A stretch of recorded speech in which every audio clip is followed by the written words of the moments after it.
Howdy, friends. This is the Magic City Motor Mouth, Fast Eddie Lane, with your invitation to join yours truly, along with Mark Mabo Bowman and the Oracle of Ominous, the Wicked Nemesis, every Sunday night, 6:30 p.m. Eastern, 3:30 p.m. Pacific, for Beyond Ringside Live. Wrestling, mixed martial arts, sports talk, and a whole lot more. Keep your eyes open on BeyondRingside.com for all of upcoming show information, and of course, catch us on social media as well. Until then, we'll see you this Sunday, 6:30 Eastern, for Beyond Ringside Live on the Beyond Ringside Radio Network.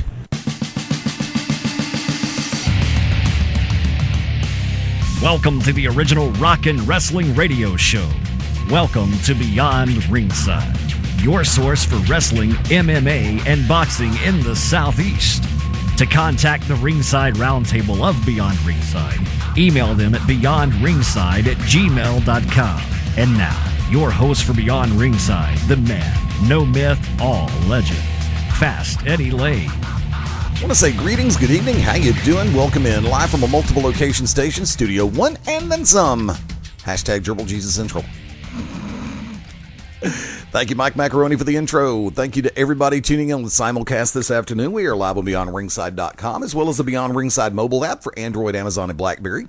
Process starts tomorrow for iTunes and Apple. Promise, guaranteed. Actually, it's going to start Tuesday. Hold that thought. Like to welcome in tag team partner, Mark Mabo Bowman. What's up, brother Mabo? My new official name is now Schnabitz Furnham. Schnabitz Furnham. Yeah, first name Schnabitz, last name Furnham. And we've had another caution come out at the Brickyard. Wow. Your face. No. My face wouldn't cause a caution at the Brickyard. It'd cause a caution at Dega. At the Talladega. Hey, by the way, it wasn't Talladega. What got mentioned? What's the other place in Florida where the rednecks spin around in a circle? Daytona? Yes, that got mentioned on Sharknado 3. Lord. Yeah, it's awesome. I have not seen Sharknado 3. Why? I don't know. I don't either. And last night was the premiere of Lavalantula. Well, wait a minute. I thought the star Sharknado got all references taken off the Sci-Fi Network because of a comment that he made about a guppy about 7 years ago. Yeah, you just no, Eddie. Yes, I can do that. No. Yes, I can. No. And one thing I can say, without any shadow of a doubt, is Schnabitz Furnham? No. Oh. If I'm right, the series on Paragon Pro between Joey Ryan and Ethan HD, which... Oh, that ought to be good. Yeah, it really should. Now, I've got to go ahead and lay this one out there. When they introduced Joey, and Joey's in gear, I'm kind of figuring something's going to be up. And then he wants to talk to Ethan HD. I'm saying something's going to be up. They're doing an old school, they're actually doing an old school setup. Tried and true formula. Joey asked the questions in the condescending manner and not letting Ethan get more than one syllable out. Ethan had enough of that and goes into, the little dance routine, like he was doing. He said, "Can you dance?" "Yes, I can dance." "Here's how." "So you think you can dance?" "Yes, I think I can dance." Joey tried to clothesline. Ethan ducked it. Turned into a match between the two. Ref comes down. Honestly, solid match. And in true Joey Ryan King of Sleaze style, used the classic feet on the ropes to get the win after the shoulder block into the corner on Ethan. Kind of a light finish on that, even with the feet on the ropes. Slightly predictable, but, as I said a minute ago, it's a traditionally good launch point for a series of matches for a program. And take into consideration, and this is where I'm going to bounce to you, the talent level between Joey Ryan and Ethan HD. This should be a really good series. Mark? Yep.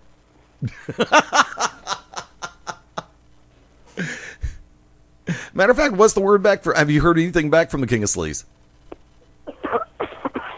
Cough button. Cough button in play.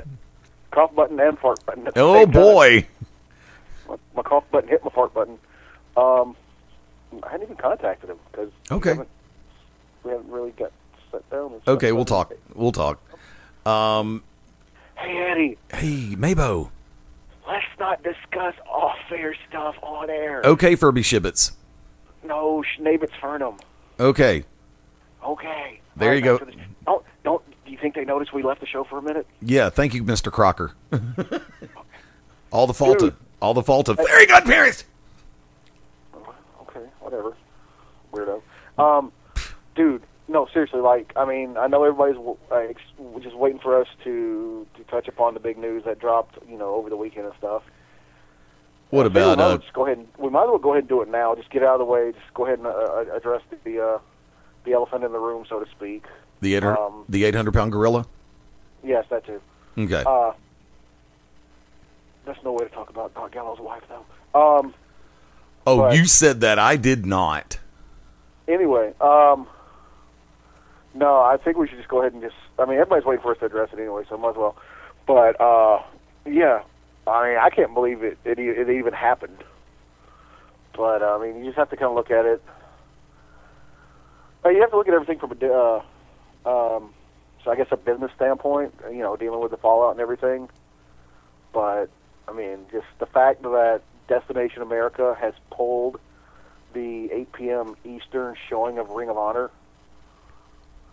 I mean, they're using the excuse that they want to try that spot for new programming. But, I mean, I don't know. I mean, but the good news is that they at least let the Ring of Honor talent know what was going on before, before it happens. Unlike what Dixieland Delight did with her people. So yeah, I just can't believe it. That has rocked. That is probably the biggest news that has dropped in the world of pro wrestling and sports entertainment this weekend.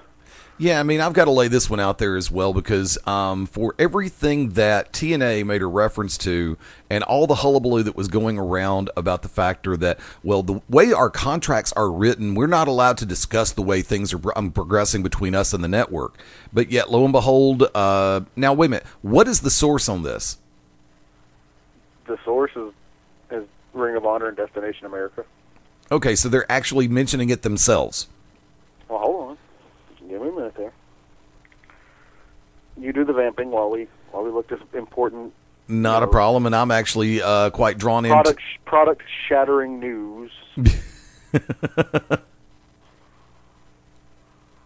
mean, that's the only thing. Okay.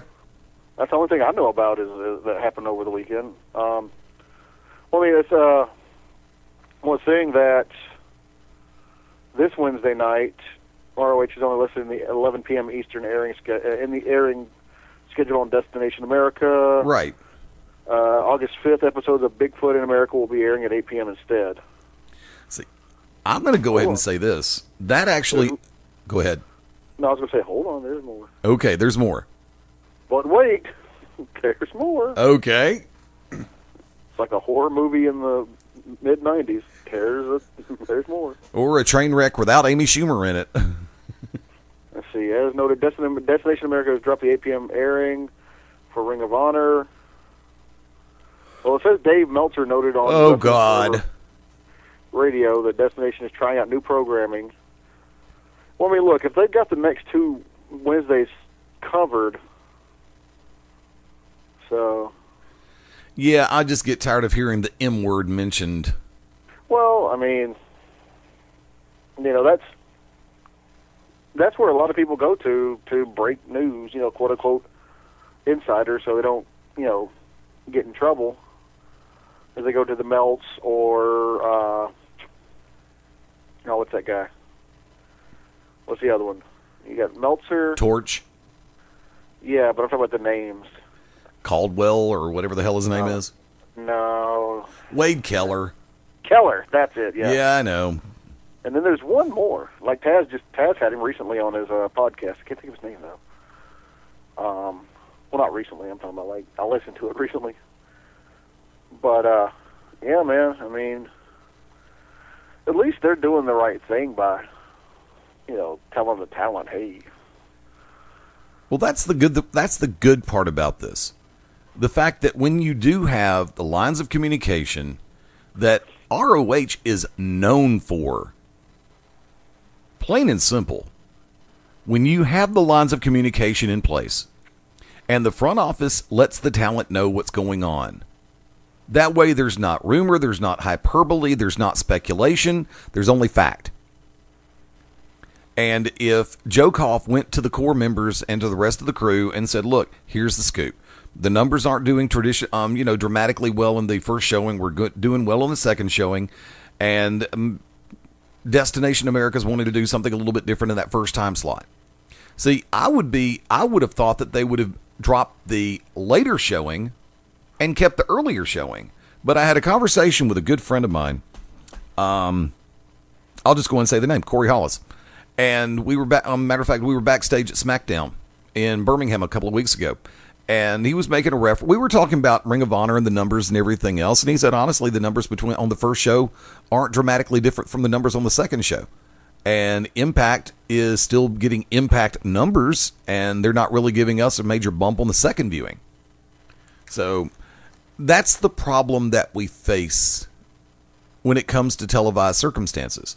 See, I'm going to shift topics for a second, come away from ROH and come back over to Impact. Because for me, the way that I'm looking at the overall scenario is I read a lot of the message boards, a lot of the fan comments. I'm not going to use Mark or Smark or anything of that ilk. I'm just going to say fan comments. And I'm sure it's other workers who want to be on Impact or are bitching about the fact that they can't get on Impact. So they're going to run it down every chance they get. If people, and this is the thing that I've seen the most of, man, I haven't watched Impact in over a year. They suck. It's like, you haven't watched the current product. You haven't watched since they've been on. Wait, hold on. Who are you talking to? Tommy Chong? What do you mean? I'm making a mockery of. You're like, yeah, man, I haven't been watching him. Dave's not here, man. You would carry on conversations with Tommy Chong. Yeah, at 4:20 every afternoon, my friend. I'm not surprised. There you go. Yeah, I haven't touched that in a long time either. But the fact of the matter is, it's like I get so profoundly tickled and have to laugh. And I'm going to bring that voice back. Man, I just gave up on Impact. They just can't get anything right. When's the last time you watched? 3 years ago. Really stupid. I'm sorry. Whoa! 2054. I get to call myself out. Hashtag held ham ass. Whoa!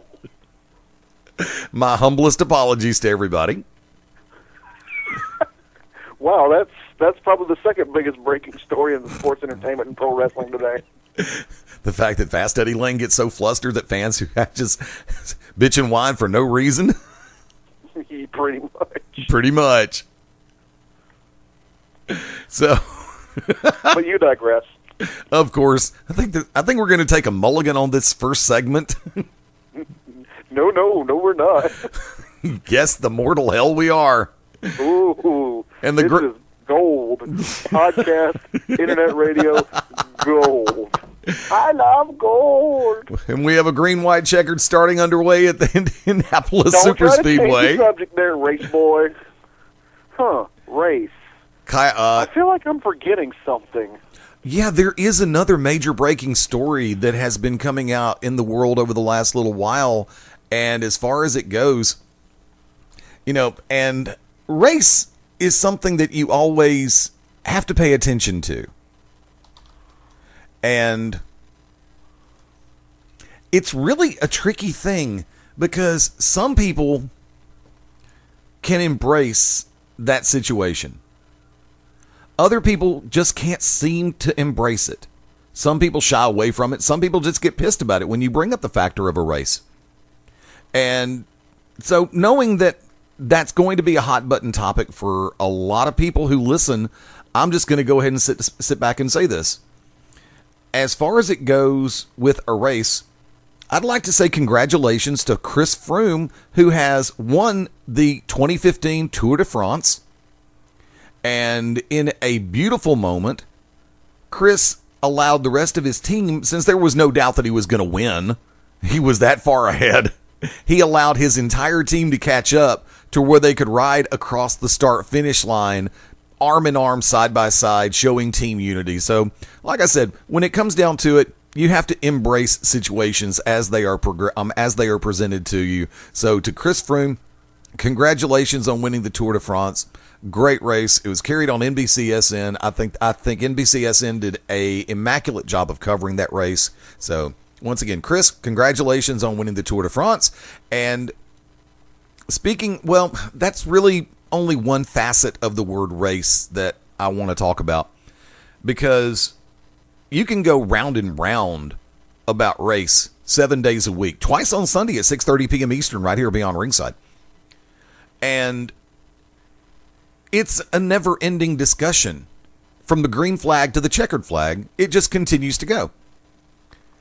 And as far as it goes with playing that race scenario, congratulations to Kyle Busch for winning the Crown Royal 400 at the Brickyard at Indianapolis Motor Speedway this afternoon. Just crossed the finish line a couple of minutes ago.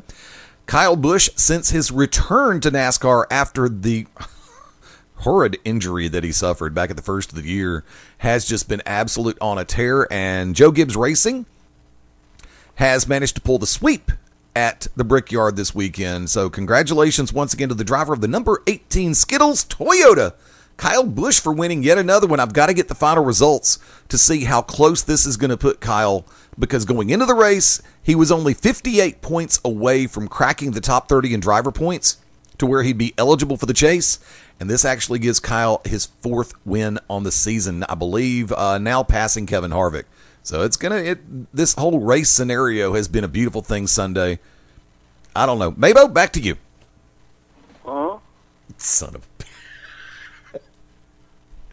Look, you wanted to bring up race, and I gave you the two perfect examples for today, and it's late breaking news. Okay.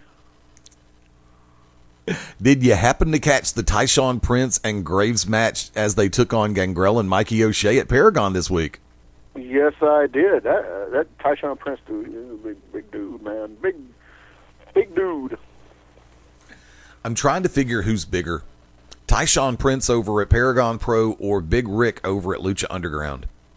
Man, see, you almost got me cursing. And I know that you Seriously, fudge Big Rick.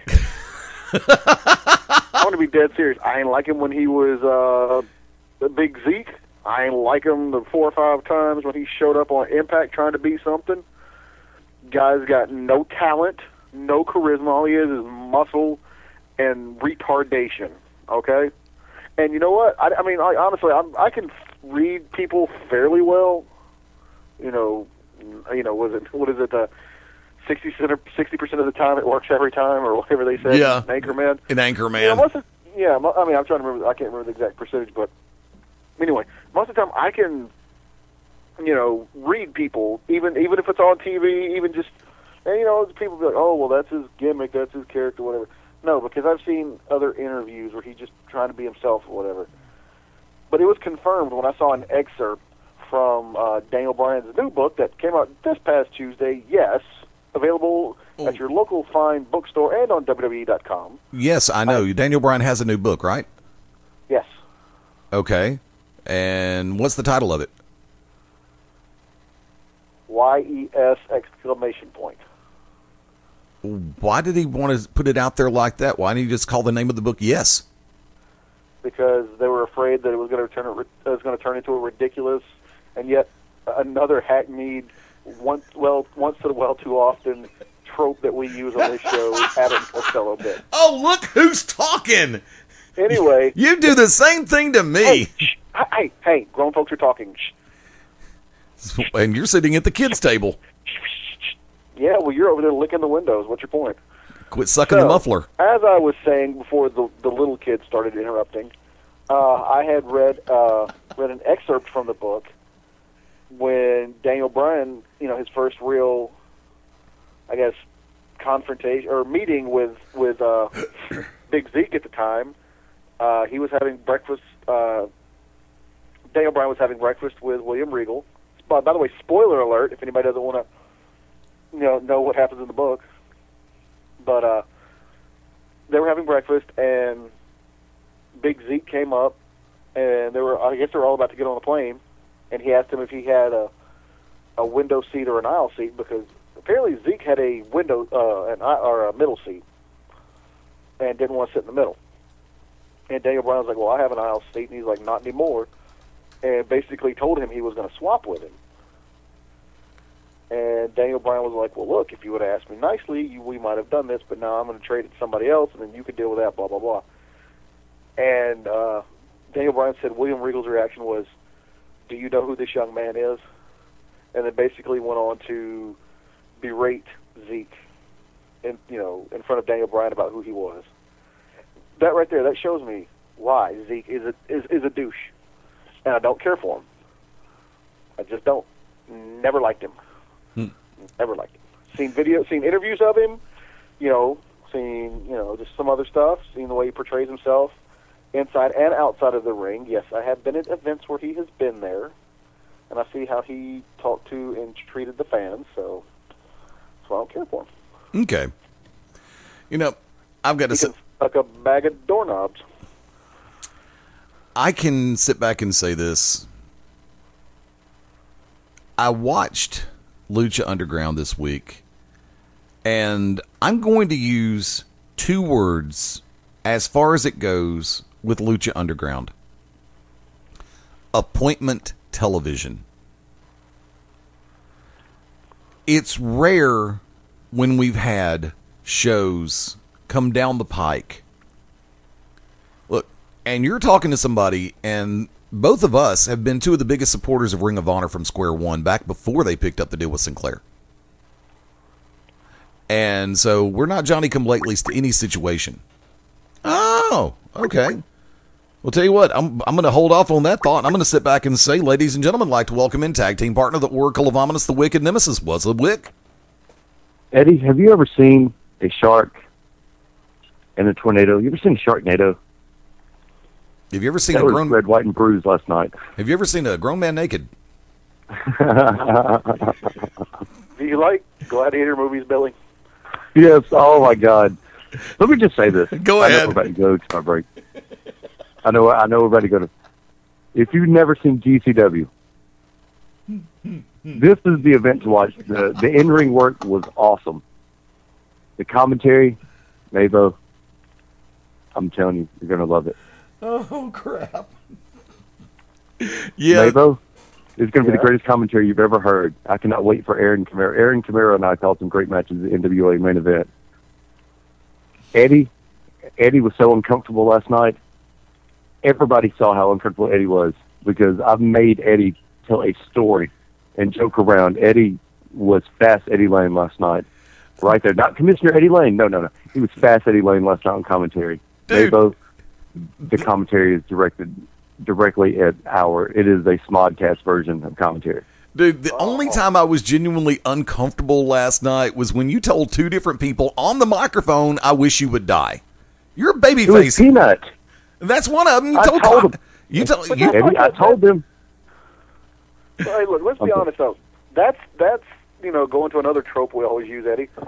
That's the norm for Wicked to yell at Peanut. If Peanut's at a Pell City show, Wicked yells for Peanut to die. Everybody laughs. We all cross our fingers and hope it happens, but it never does.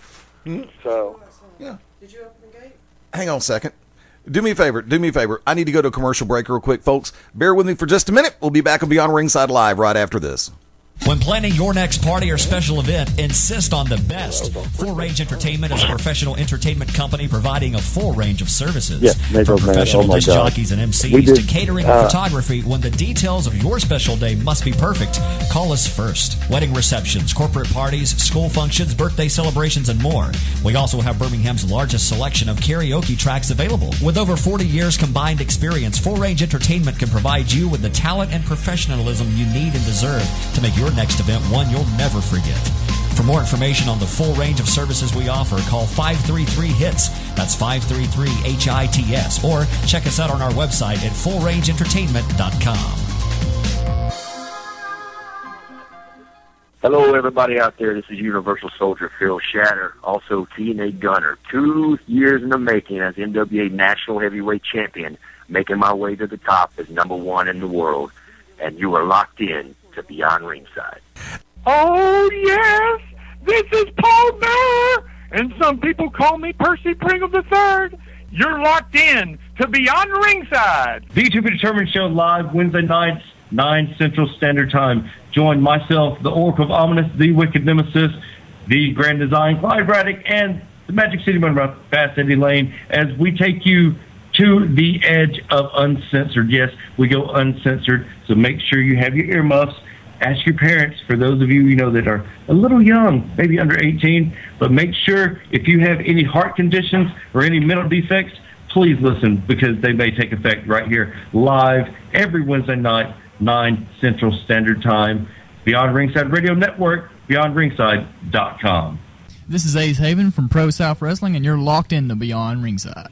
And this is Kenny Kip Kennedy, master of Kenny's Kempo Karate. Hier spricht Tassilo Jung von Westside Extreme Wrestling. This is the Dark Child Chance Crawford, the NWA National Heavyweight Champion. This is the Temptation, Sean Tempers. This is Jacoby Boykins, a.k.a. the Alabama Ambassador, Mr. 256. This is the Bee's Knees, the Casper Pajamas, and the whole shebang. Johnny Gargano.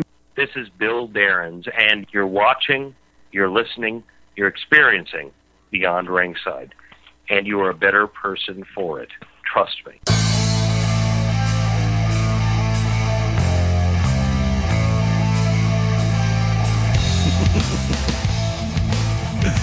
Welcome back to Beyond Ringside Live, 5 minutes after the top of the hour. I almost played the show open all over again after what happened in Seg 1.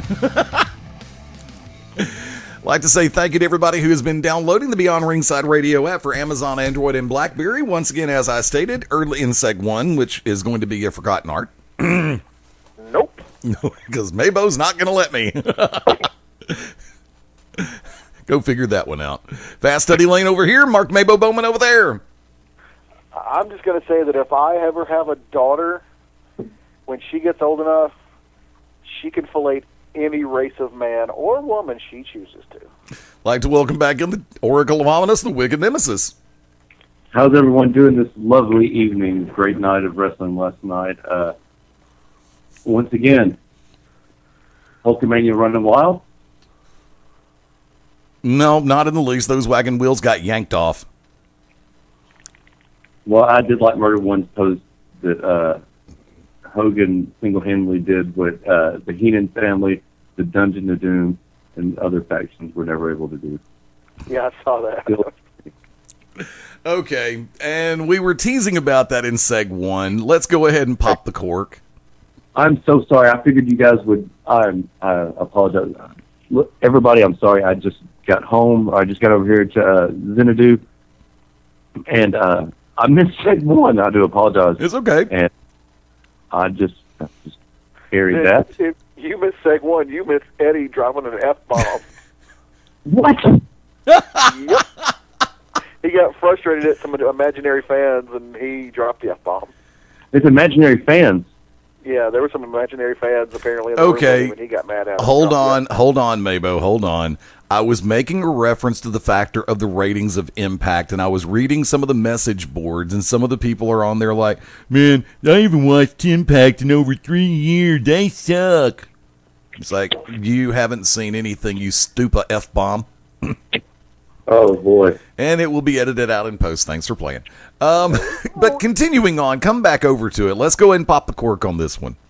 Because as it comes to race, we have talked about the Brickyard 400, sponsored by Crown Royal Apple, which if you have not... Look, if you like Crown Apple is really good. Oh, my God. I can drink that on the rock 7 days a week, and I think my liver knows it, or what's left of it. We also talked about the winner of the Tour de France.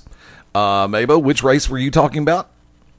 I wasn't. I was discussing about the big news that is sweeping the pro wrestling and sports entertainment world of Destination America pulling the first hour play of Ring of Honor.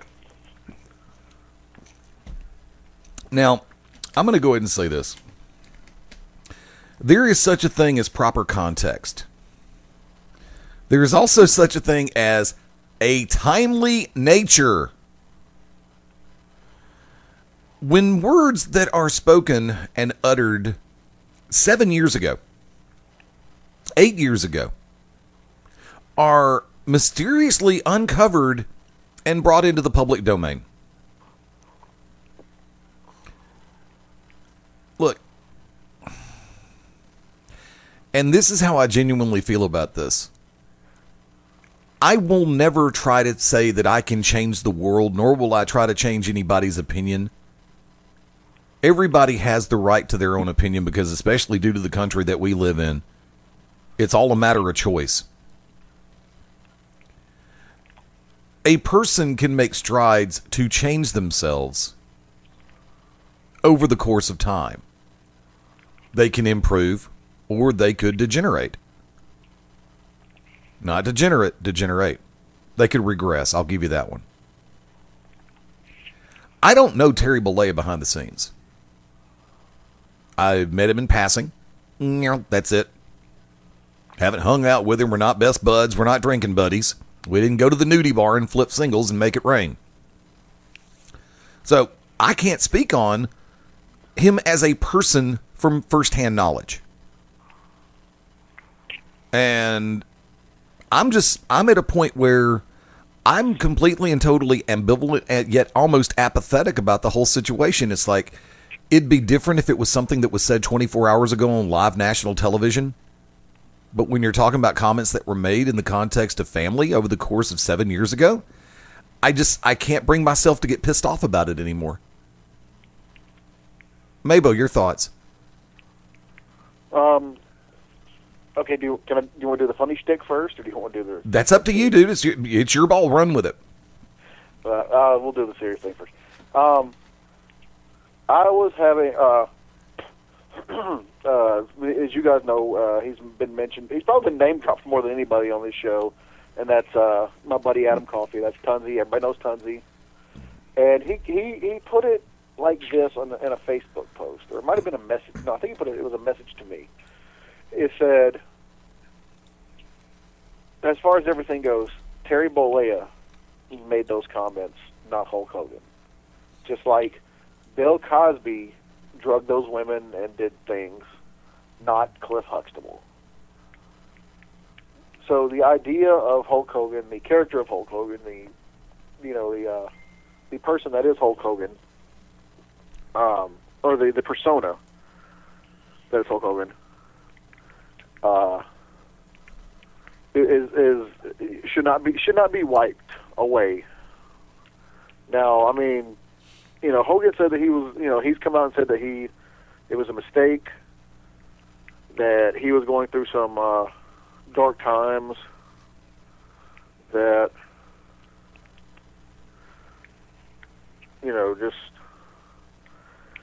things were said. I mean, look, people have, people say things. Now, whether he believes that or, to be true or not, I mean, he was being recorded, and if that's how he was speaking, from his heart or his mind or whatever at the time, and that's what he believes, then that's on Terry Bollea. You know what I'm saying? Do you mind? And now the wrestling fans are being punished, from the persona of what he's done. So, I mean, I don't know. It's just like a weird situation. But I mean, look at Mel Gibson. Yeah. Look at the whole Mel Gibson situation. Look at who was it that got Hasselhoff when he got drunk and was trying to eat a cheeseburger off the floor or whatever, and he was saying things to his kids or whatever. I mean, it's mistakes happen. So yeah, and there's been other personalities. What was the lady that uses too much butter in her food? Paula Deen? Paula Deen, thank you. Yeah, because I'm over on Tunsy's page, and one of Tunsy's friends made a comment about Paula Deen, too. People need to forgive her. Hey, look, how quickly did people forgive Martha Stewart? Oh, my God, this woman was guilty as hell.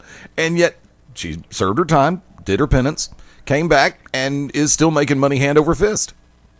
But, I mean, like I said, it's just, did he,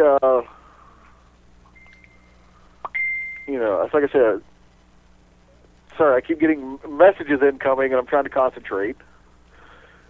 But, I mean, look, he obviously believed that to some degree, or at that time believed that to some degree. So, I don't think it was did he need to say that? I mean, does he believe that? You know, or does he still believe that? Who knows? I mean, the only person that knows that is him and God. Him and God. God, yeah. What? Sorry, I'm a little distracted here. Okay. But, well, when you're ready, toss to Wick. Oh, believe me, if I do. But I believe it was the Broadway musical Avenue Q that said it best, and quoting from one of their songs, the song "Everyone's a Little Bit Racist." You know, which pretty much what it is. You know, pretty much everybody's, you know, you're a little bit racist, you're a little bit racist too, we're all a little bit racist. Admitting it is not an easy thing to do, but I guess it's true between me and you. You know, and it's true. You want to see how racist somebody is? Sit in traffic with them. Oh, in that case, I'm not racist. I hate everybody. But, I mean, it's about what you're going to say. You're not in my car. I hate everybody. Well, anyway, it's not like I'm trying to dodge the subject. It's just, there's going to be fallout. You know, he's been pulled from Tough Enough. He's been given the Benoit treatment from the WWE. TNA has jumped on him, you know, pulled all this stuff from him. And, I mean, he's reaping what he's sown. So, you know,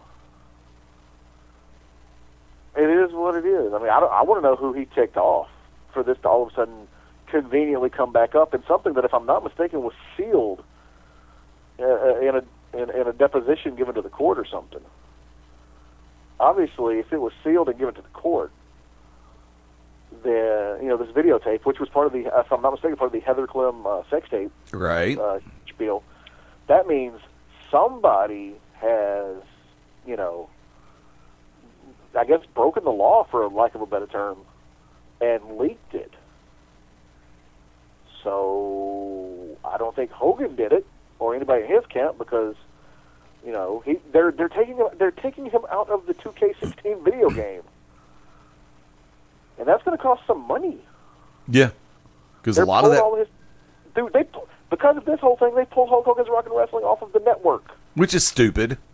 I know, because first of all, that's not even Hulk Hogan's voice. It's freaking Raymond's brother from Everybody Loves Raymond. So, why punish me? I pay my $9.99, damn it. But I know I'm rambling, but it's just, I think it's stupid and it's serious at the same time. I mean, it was a serious thing that happened. But now it's getting, like, super overblown out of proportion. It's Vince. Well, I mean, other people saying it, but I mean, you've got other people like Kamala, Virgil, all these, you know, these black wrestlers who have been with Hogan, and, you know, like, look, I mean, this would be an easy time for them to turn on them, make up some stuff, and make extra money. God knows Virgil's trying to get up to $1 million on GoFundMe or whatever, but they're not. They're sitting there going, no, look, Hogan, you know, he said some stuff. It was messed up, but he's always been genuine with us. So, I mean, who knows? Who freaking knows? But, and see, I would take Virgil's word over Bubba the Love Sponge any damn day of the week. Do me a favor, Wick, come on in. Your thoughts, dude. Well, first of all, Brad Garrett was the brother from Everybody Loves Raymond. A lot of people that like Justice League knows that he played Lobo in several of the cartoons, so you got to give a big shout out to him. Lobo is an amazing character. Too bad The Rock could never play it because he was made to play Black Adam. Second of all, Hulk Hogan can only do one thing. Hogan has one step from here, and that is to do the remake of the great classic, The Jazz Singer. One person got that joke. One person, it was Eddie. That's why I like doing commentary with Eddie. You can get Eddie to laugh. If he would have snorted, it would have been even better. But see, here's the thing. I know both versions of The Jazz Singer. One was the Jolson, the other was Neil Diamond. One was about race, the other was about religion, because Neil Diamond's character was the son of a cantor. So you've got two precarious situations in there. Well, you just blew my mind because I never knew Neil Diamond did it. So. Yeah, Neil Diamond, Sir Laurence Olivier, Lucy Arnaz. The soundtrack of it went platinum. Eddie, yes, Hogan to go blackface. That's the only thing he can do to redeem himself, or he can convert Islam. I spoke to the hierarchs last night, and I told them now would be a great time to book Hogan. What else is to be said? I mean, it was a deposition that got leaked out. I mean, that happens from time to time. Hogan decided, I mean, he could always blame Booker T. Booker T started it. Exactly. So I think we should be talking to Booker T about this. I wonder what Booker T would have to say about this. Hogan! God, I wish Eddie had the. I wish Eddie. Hogan! Eddie, go find that sound clip. The one off you, the one backstage Harlem Heat interview. Yes, that has got to be one of the best. That's better than Shockmaster because Booker T legitimately just realized that he called Hogan N-word and decides then that he's going to like look down and you can tell what a mother Scary Sherry was because sensational Sherry immediately looks at him like it's okay. It's okay. He just starts patting his back, and she's like, "It's okay. Stevie Ray will have a good singles career." Yeah.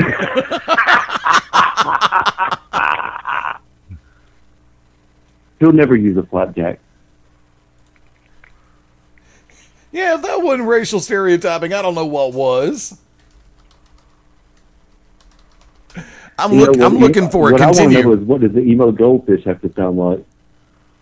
The emo goldfish, if we can get in touch with him, let's look through the coconut on the bottom of the sea. The emo goldfish would have to weigh in on this whole Hulk Hogan situation. Okay, hold on. Let me see if I got this. Expect the same thing is going to happen in this four-quarter match. Let me tell you something, Gene Hogan. You out here talking about a clique. The only clique you need to know about is the Harlem Heat and Sister Sherry. See, because what you dealing with here is the brotherhood. It's non-stop from this point on in WCW. We take what we want, and after we take Lex Luger and the Giant, we want the gold sucker. Hulk Hogan, we coming for you, nigga. There you go. Straight and to the point. Yep, buddy. And that's the thing about it. Okay. Well, hold on, Eddie. Go ahead. You know, Wick had said something about there's the little known fourth member of the show. Everybody thinks well, technically Angie is the known fourth member of the show, but we have the fourth and a half member of the show, little known fourth and a half member of the show that nobody ever knows about. We never really talked to him, and I think maybe he's gotten my attention. He's in the room with me. Well, and bring him my in. attention. I guess he finally wants to, touch upon the subject. So, Emo Goldfish, do you have anything to say about the whole Hulk Hogan racist situation? What he said? Yeah, I have something to say about it. I'm just a little old goldfish sitting in this bowl by myself, and I heard some of those things that Hulk Hogan said. I don't like anybody because nobody ever checks on me.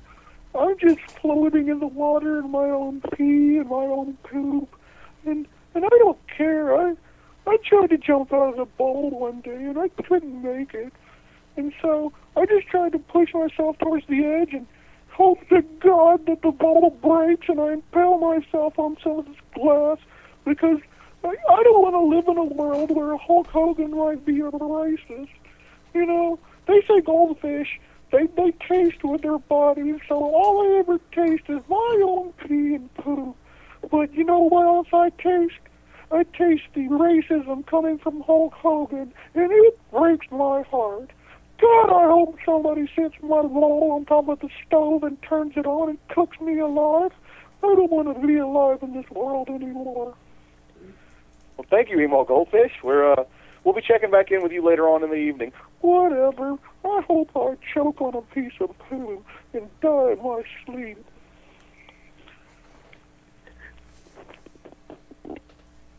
Back to you, Eddie. Go fish. I'm kind of like speechless. I'm like very speechless. Emo Goldfish, the long-lost prodigal cast member of Beyond Ringside Sports Radio. Hey, he's it's all about picking your spots in pro wrestling, and I guess he decided to pick his. So, not my spot, not your spot, not Wicked spot, not dog spot, not liver spot, not the spot from the old 7-Up can. No. But go ahead, Eddie. What do you have to say about the whole Hogan thing? Like I said, okay, look, I'm not going to defend anything. I'm not going to sit back and crucify him either. I say the same thing about this as I say about anyone else who is in a similar situation. That's on you, buddy. Plain and simple. That's on you. From start to ever love and finish, that's on you. I think WWE is, once again, in the words of Billy Joel, going to an extreme by taking everything having to do with Hulk Hogan off the network, off the website, and him basically being relegated to he who shall not be named status. I think that's stupid. To take Rock and Wrestling off the network was stupid. What are you going to do? Digitally edit him out of WrestleMania 3 when Andre the Giant tripped? Well, yep. Eddie, we all remember that night in the Pontiac Silverdome where Andre the Giant in the middle of the main event tripped and fell on his back. That's what I was getting reference to. I know, I just wanted to be sure. 103,000 was there, too. 1, 2, 3, 4. My baby don't hang me now when it's a morning Tim Ho for show. I mean, and that's the type of commentary you have to look forward to the next 2 GCW TV shows. You're welcome. And see, from there, are you going to go back to 2 WrestleManias ago and delete any reference to the Silverdome? Are you going to take everything that he's done out? I mean, you can't digitally edit him from every pay-per-view or for every episode of Saturday Night's Main Event. Oh, that's going to be next. But he did with Benoit. Well, come on now. We're acting like we all don't know that Vince McMahon doesn't care so much for anybody of color either. We've only had, 4 black heavyweight champions? 1, 2, 3, 4. My baby don't mess around because she loves me so. I know the dead for sure. I gave you the clap for the second part of that. Hey, you've never given me the clap, buddy. Thank God. I'm going to challenge, whenever y'all get the chance to, look up the picture of the Gift of the Gods belt that they have created for Lucha Underground. I know Mabo doesn't get El Rey. I know that Wick has not had a chance to see it because he doesn't get El Rey. They have introduced, and like I said, I don't read spoilers. I don't go back and, man, that was taped 3 weeks ago. I don't care. I really don't care. So for everybody who sends me the messages going, man, that was taped 3 weeks ago, I don't care, stupefudge. Ha ha, got that one in. On this previous edition of Lucha Underground, they introduced Dario Cueto, who in my book is one of the best authority figures in pro wrestling today. When you have a figure in a position of authority that can switch from face to heel in one segment and make it stick, once again, Lucha Underground, appointment television. The Gift of the Gods belt, I think, is cool as hell. It is done on the same premise as the Money in the Bank. However, in the words of Dario Cueto, it's not going to be a circumstance where someone can just say, here, I want to cash it in. No, we don't do that here. I like to promote. Kind of almost sounded Italian trying to do that. I apologize for that. What you basically have is you have the 7 Aztec medallions. They're going to have a 7-way match to determine the winner. The winner will receive the Gift of the Gods belt. The Gift of the Gods belt can be cashed in with 1 week advance notice so they can have a week to promote the match. Thank you. I love that stipulation. Look, I don't dislike Money in the Bank. I just happen to like this just as much. And I like the way that they did the backing or the setup for the belt, because you have magnets built into both the medallion and the belt, to where when you get close to the belt, just takes the medallion from your hand. I like that. It's the little things in life. Don't follow up with any sexual references. It's the little things in life that make me smile. And the way that they've put this whole idea together, the Gift of the Gods belt, in my book, cool as ever loving hell. Now, wait, hold on. I got a question. Yeah. What does this have to do with Hulk Hogan being racist? I'm getting off the topic.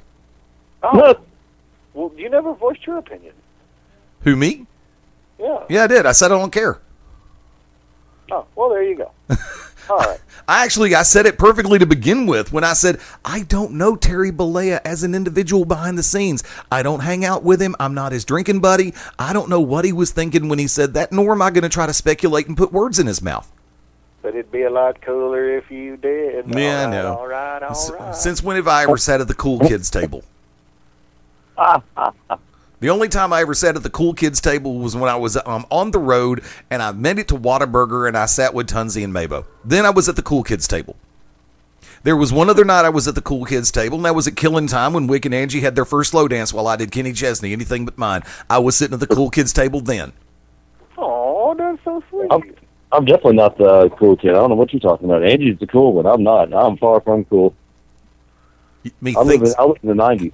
Look, Captain Oversell. Spiral and I get along so good. Look, Captain Oversell. Face or heel, whether you want to be the cool heel or not, you're still cool. You may not be the cool heel, but you're still cool. Not my fault. There you go. At all.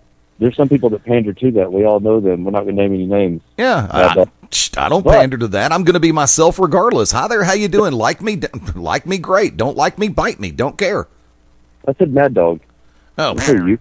Oh, he's the only person I know that. What are you talking about? I don't pander to anybody. Well, yeah, shake a hand and kiss a baby. That's when he's a heel too. Hey, look. I love the fact that AJ ripped his shirt off him last night. Have we went into detail like GCW? No, we haven't. You missed Carnage. Not the Carnage Cup, but Carnage. Oh, by the way, one other quick thing before we go to the bottom of the hour break about the Gift of the Gods belt that Cueto did make a reference to this when he was introducing it on Lucha Underground. If at any point you have not tried to cash in the Gift of the Gods belt, someone can challenge you for that belt and beat you for it. Wait, hold on. So wait. Yes. Okay. So is the Gift of the Gods belt? Is it? Wait. So do they have a heavyweight belt? Yes. Prince Puma. Huh? Prince Puma is the current. Yes. Prince Puma is the current lucha. Go ahead. Wait. This other thing, this Gift of the Gods belt, is it a belt or is it a medallion? What do you? Because you keep talking about there's medallions and there's magnets. Let me give you this. I'll give you the. Tell you what, let's go to the bottom of the hour break. When we come back, I'll run it down in full scale. Folks, hang with us. We'll be back. This is Beyond Ringside Live. Ladies and gentlemen, wrestling fans from around the world, I'm Lightning Mike Quackenbush, the master of 1,000 holds, and you're locked in for Beyond Ringside.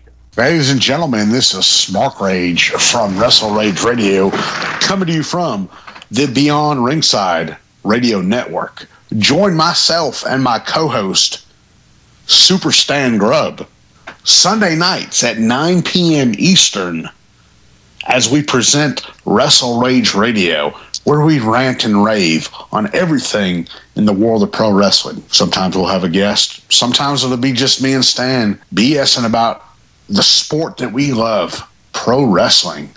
Check us out. Tune in Sunday nights, 9 p.m. Eastern, 8 p.m. Central, only on the Beyond Ringside Network. This is Merciless Ray Mercer, Olympic gold medalist and board member of Find a Dream, and you're locked into Beyond Ringside. Sunday nights at 11 p.m. Eastern here on BeyondRingside.com. Join us for the Midnight Black Mass. Myself, the Reverend Dan Wilson, brings you the dark gospel of professional wrestling, uncensored, unedited, uncut, and not for the faint of heart. You can find out more about us at youtube.com/pottyhumor or subscribe at Potty Humor on iTunes and Stitcher today. This is Danny Cage from the world famous Monster Factory, and you're locked in to Beyond Ringside.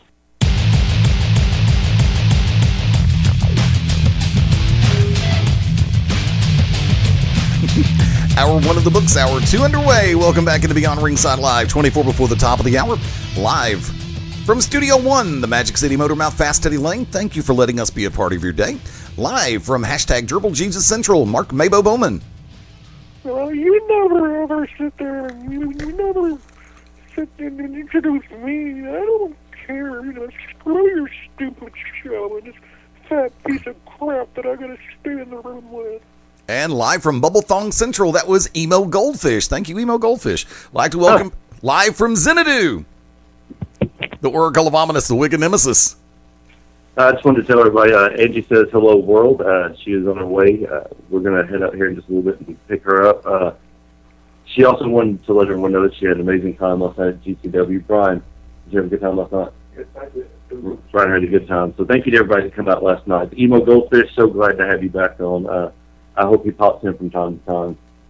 Well, look, if you're going to be on this show, then I'll, show up. But if this fat piece of crap doesn't quit hogging all the airtime, and you got the little guy in the Han Solo vest over there with his little white shoes, I'm going to take a knife and slit my own goldfish wrist.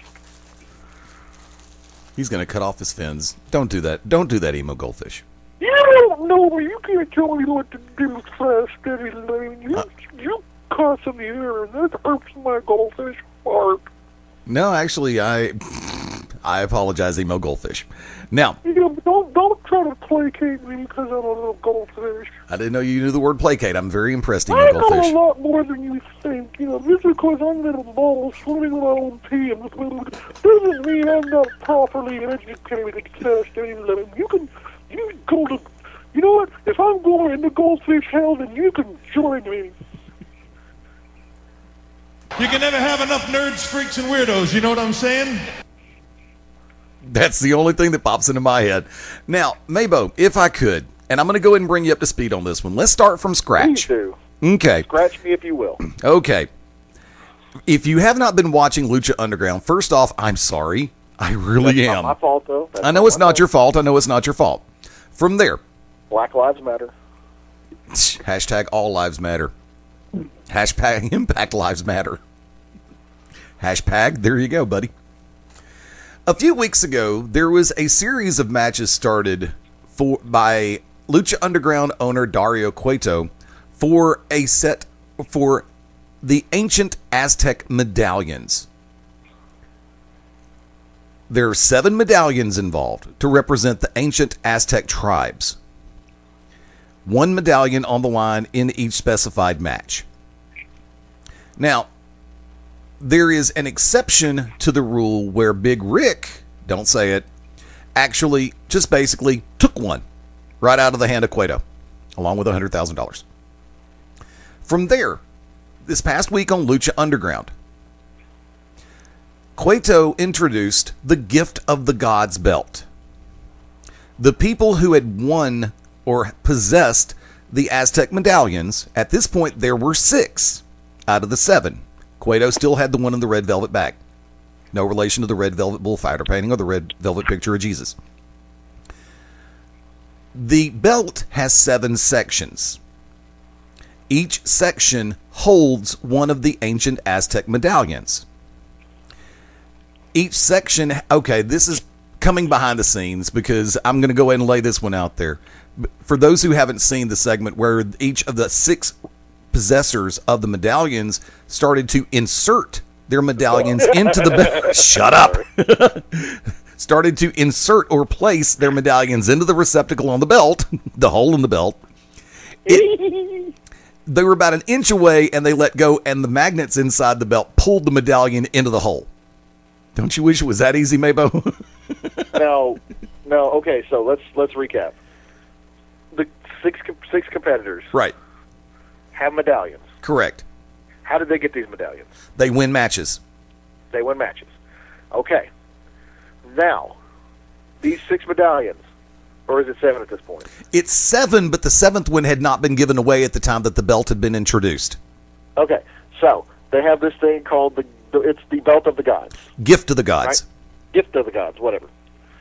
So this Gift of the Gods belt has some kind of Schneebitz device that when you put your medallion that you've earned near it, it slurps it up, right? Correct.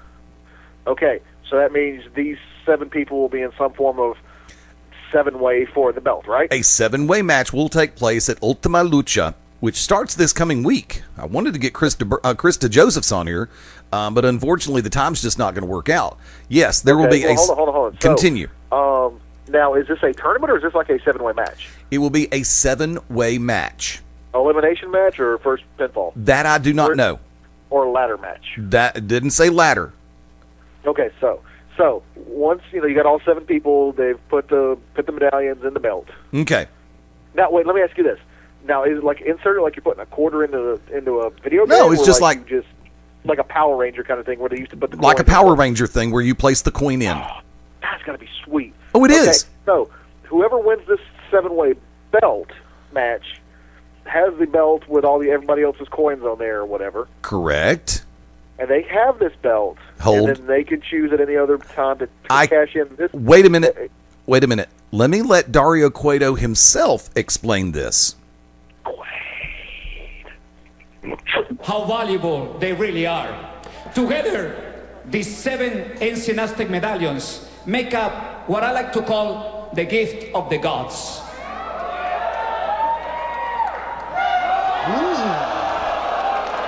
Man, what's that? The gift of the gods is a prize like no other. The luchador who holds this unique belt is guaranteed a Lucha Underground Championship match whenever they want. But, obviously, there is a twist. I like to promote my championship matches, so there will be no cash this in whenever you want. No. When you want to exchange the gift of the gods for a championship match, you will have to approve it by me, so I can have a week to promote the match. When you do it, it's up to you. But if you wait too long for your championship match, you will also have to defend it, which means that another luchador could take the belt out from you. So from that, do you understand where we are now? I'm waiting. He kept saying deplane, and I waited on deplane. I thought at first when you were talking about medallions, I thought you were describing an episode of Finders Keepers. Oh, there you go. Good one. I really did. Or even better, Wick. Legends of the Hidden Temple. Yeah, that works too. Olmec. Olmec is the higher power as Lucha Underground. So basically these medallions connect and then you turn in the belt. Correct. You got to give a week's notice to turn in the belt. Correct. And then you can get the Lucha Underground Heavyweight Championship match. Yeah, but if you wait, someone can challenge you for the belt, and if they win, you're just SOL. They win the belt. And then after, let's say you do turn in the belt, whether you win or lose, once you turn in your belt for the title shot, then it just, I guess, the 7 tokens break up? Another series of matches will take place with the individual medallions on the line. So this is more than just a once-a-year thing. This will be a repeating cycle.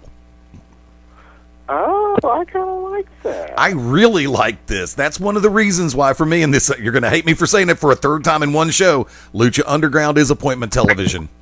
Oh, no. You know what somebody actually described Lucha Underground as? Because it is fun and everything, it's got the high flame. Somebody described it to me as, and I already knew what it was, but somebody described it to me as a dark version of Chikara. I'll go with that. Based on what I've seen of Chikara over the years, I will go with that. That's actually a beautiful summation.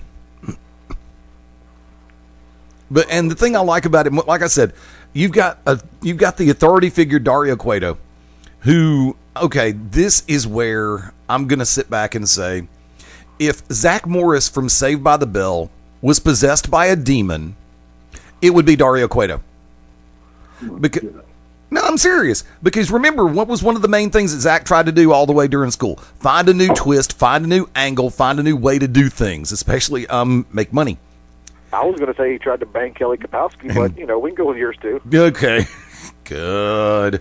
Kelly Kapowski, the only person I ever know during that era who got away as a teenager wearing a Rio cut thong bikini. Nice ass, too. Dude, she was like 15. She was not. Creeper. That episode, she was 19. Good try. Go away. Creeper. Okay. Fast Eddie Lane. Chris Hansen here. Are you Stink Palm 106? What are you doing here with pink lemonade and chocolate chip cookies? Waiting for the new season of the Power Rangers. Yeah, I bet you are, you weirdo. Only if it's produced and directed by Ari Schranker. If you saw that video that I sent you, right? That came out late last year, early this year, the Power Rangers debut. I think I'd seen it beforehand, but yeah, I know what you're talking about. Yeah, that would be. Oh God, I wish somebody. Okay, Eddie, use your words. That would be like Power Rangers meet Into Darkness off Star Trek's new series, the Khan series. That's just that debut that was done was just incredibly written. Incredibly executed. No, but seriously, and that's one of the reasons why I'm looking for coming back over Lucha Underground, Ultima Lucha on the El Rey Network over the next couple of weeks. They've got some great matches coming up. I like the way they've been setting up between Prince Puma and Mil Muertes. I'm not a big fan of the way they've been setting up the Trios Championship. It's coming across a little bit too dark, a little bit too heavy. But by the same token, considering the elements that are involved, it's going to be a good match. You really don't know that much about the Disciples of Death, and that's the way they like it in that particular regard. You've got a heel trio that not that many people know that much about the public side of. And then add to that, you've got, I believe it is Blue Demon Jr., who's taking on Tejano, former AAA Mega Champion. Blue Demon Jr., former NWA World Heavyweight Champion. You have Alberto El Patron, who is taking on Johnny Mundo, formerly known as John Morrison. So you've got some excellent matches on the next couple of weeks, and I guarantee you, I'm going to sit back and say this: if they pull off Ultima Lucha to the way that I think they will, it's going to be must-see TV all over again. This is something that's giving pro wrestling a beautiful light, and I'm really enjoying every damn minute of it. So between them, Ring of Honor, Paragon Pro, a lot of the stuff they're doing in Impact Wrestling right now, I'm really kind of happy. And then you've got other shows that are putting their and I'm gonna be Homer for a second here, Homer. I knew Mabo would jump on it if I didn't specify. No, actually, you thought wrong. Mabo really didn't give a crap. There you go. But I'm going to sit back and say it like this: a lot of the stuff we're doing with Global on their ITV, internet television thing, there's been some really good matches. And look, Wick, I'm going to say this. You and I have been cutting up back and forth about what happened last night on commentary. Dude, I had a blast calling it with you. Just the different references that we were able to pull out of our hats. It helps make it fun because we're not doing the generic same old stuff. Exactly. And that's one thing that you get caught into the trap of doing. Now, I mean, I will admit this. I'm pretty damn impressed with myself and my performance during the main event. Because I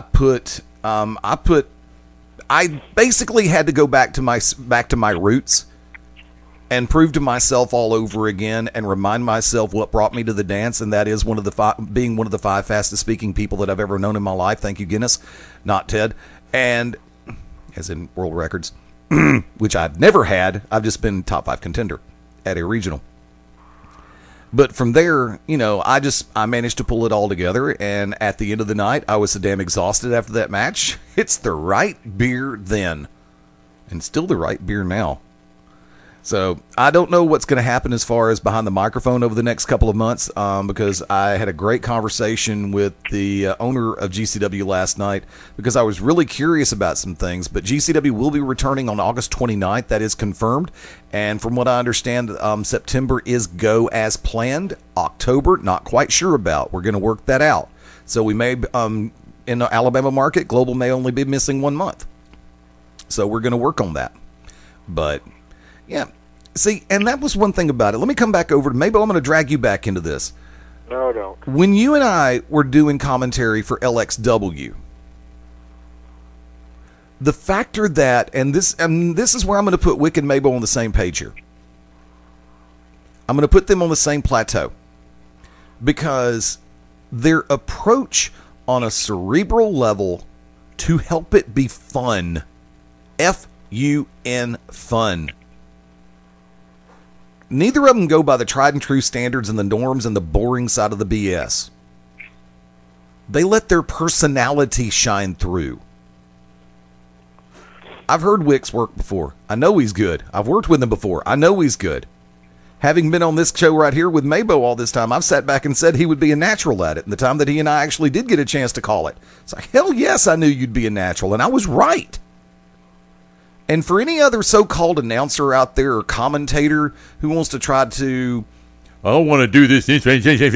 Shut the F up. I'm really very close to just popping a gasket about somebody that I gave a lot more credit than they deserved. So I may do that Tuesday night on my side of the coin for the Tuesday conversation. So I'm going to just sit back and say that. But I will say this, Wick, Mabo, for both of y'all, it is always fun to be able to sit back and call action with both of y'all. It's always a great time. Either y'all jump in. I just want to know when GCW is going to get brave enough to double down and let Wick and Hyde do commentary. I'm just saying. Let me know in advance so I can just go ahead and smoke one before the show starts. I mean, I'm just, if just at that point, you just might as well go ahead and, just back the money truck up because, ticket sales will go through the floor. Let me guess. Kind of ripping one out of the pages of Larry the Cable Guy. If you make that appearance, the next next album will go aluminum. I guarantee you this way. I guess GCW will have never had commentary like this before. Nor will they ever want it again. I know you too well. You'd have too much fun doing it. So would Wick. No, it would. Well, I'm not. No doubt we'll be having fun, but I can guarantee you that once the audio was played back at the GCW corporate headquarters, they would definitely be one of those. Don't call us. We'll call someone else. No, I've got to ask a question. And Mabo, you weren't there for this. Wick, you were there for this. And we both saw it as it transpired. How offended do you believe Pandora really was when Veronica Fairchild actually used the word diva? Well, she corrected her right then and there, so that should tell you something. Say it again? Pandora corrected Veronica right then and there, so it caught her attention, definitely. Do we place too much emphasis on grouping nicknames, superstars, divas, knockouts? Do we put too much stock and too much inventory on nicknames that don't need to be used? Mabo? Well, I mean, I can understand why some of this is used. Why because it's all about. In the end, it's all about branding. You want to brand. You want to have a distinctive name. To brand your stuff. But what's wrong? And I mean, of course, WWE will tell you we don't have wrestlers. We have superstars. But I just don't. To me, diva has, in my personal opinion, has always had a negative connotation. That person, especially when it was coined back in the 90s or whatever. Oh, this person's a diva. She's like what was it? Whitney Houston was the first diva or something. Aretha like that. Franklin, sir. No, now, but I'm Yep. trying to remember. But I mean, when they first started using it. Well, VH1 had the Divas Live, and then that's like, but that was like, women that always had what is called, I'm a diva. I have a diva reputation. When I come in, look, it takes me an hour to get my hair done. Okay, I don't know what place says, and I come in and arrogant. I expect certain things. I expect a certain pay, a certain amount of pay, because I'm going to do that for you. I'm going to put that many asses in the seat. And see, that's why I don't. Well, that's why I don't like that term. That's why I don't like that word diva or that moniker diva, because it's that brash, braggadocious, arrogant, attitude. It's got that air about them. But I can guarantee you, if you're going to sit there and call what you currently have on that WWE roster divas, that they're going to put butts in the seats, I can tell you right now, the majority of them aren't putting butts in the seats. They might be putting wieners in hands, but they aren't putting butts in seats. So I've never liked that connotation of diva. I don't like that. Just like I don't like, and to me, Knockout is just a. It's just like it was. They were, TNA was grasping for straws and trying to grab their own brand, but without saying diva. Without putting the negative connotation of diva. So they went with knockout. And yes, some of them were knockouts. They were beautiful, and some of them had the ability to knock you out. But what's wrong with just being, not even just women's wrestler? What's wrong with just being a wrestler? So, but I mean, it's all about branding. But if you're going to brand something, make sure that it's not, it's fitting, I guess. Wick, final thoughts. All I got to say about it is this: when Mabel hit it spot on, branding. That's what it boils down to. It's all about branding. With WWE being able to pretty much trademark Divas when it comes to women's wrestling, and then TNA pretty much being able to brand themselves and trademark knockouts for women's wrestling. It's all about money, and that's what it's about. It's going to happen no matter what. The thing about it is those that consider themselves wrestlers. That's what Tasha Simone has always preached, Eddie. When she was on with us on the TV Determined Show and on Beyond Ringside occasionally, Mabel, you heard it as well. She didn't want to be a women's wrestler. She wanted to be a wrestler. And, that's a certain type of woman that gets in it. Pandora falls into that. It was just, and once again, we forget at times Veronica Fairchild at one time was part of the WWE developmental, and she got used to using that term. But to me and anybody that's an Argent fan, her saying Divas automatically turned her heel. Right? Yeah. Okay. So let's just get that out of the way. It's a connotation. It's almost a stereotype, but stereotypes exist in everywhere in all their glory, and they're going to continue. It's been ingrained in our culture. It's been ingrained in our minds, in almost our very DNA. Automatically, young girls, you're like, go ahead and be a cheerleader because you're not going to be pretty forever. Go. That's stereotyping. Yeah. That's reality. That's just how it is. You have certain, toys for boys, certain toys for... I remember that when I was a kid, that if you played with dolls, that, you were considered, homosexual. Like, oh, you're gay. Nowadays, they make dolls specifically for boys, and they've actually made what would be considered boy toys, like Legos and stuff, which I have no idea why. And we have female engineers out there. Amen. They've now making them pink and making them more towards women. I'm like, that stereotype, that is branding, that is dividing, that is division, that is exactly what this whole world is about. Somebody making a little extra money by dividing up the country. And it's always going to be like that, dividing up cultures, dividing up into race, dividing up into everything. It's going to be like that. And unless there's some type of spiritual awakening, it's not going to change. So there we have divas. I agree wholeheartedly because I believe the social conscience and conscious of America right now is a little bit on the waning side. And I've sat back and said over the last 5 years, we walked headfirst into the Matrix. The movie was so right, it's not even funny.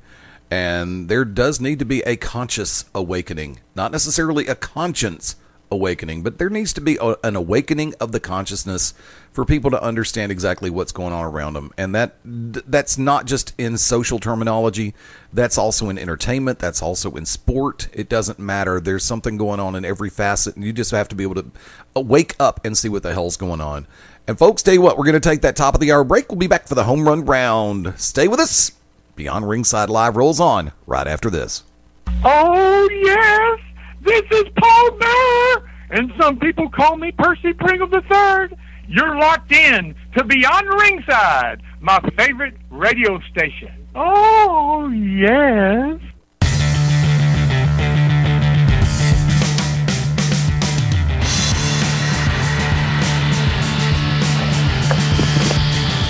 And welcome back in. Let's do it. 3-2 pitch. Home run round in play. Beyond Ringside Live continues. I want to remind everybody real quick on this 26th day of July, Wrestle Rage Radio with Smart Rage and Stan kick off in about 53 minutes from right now.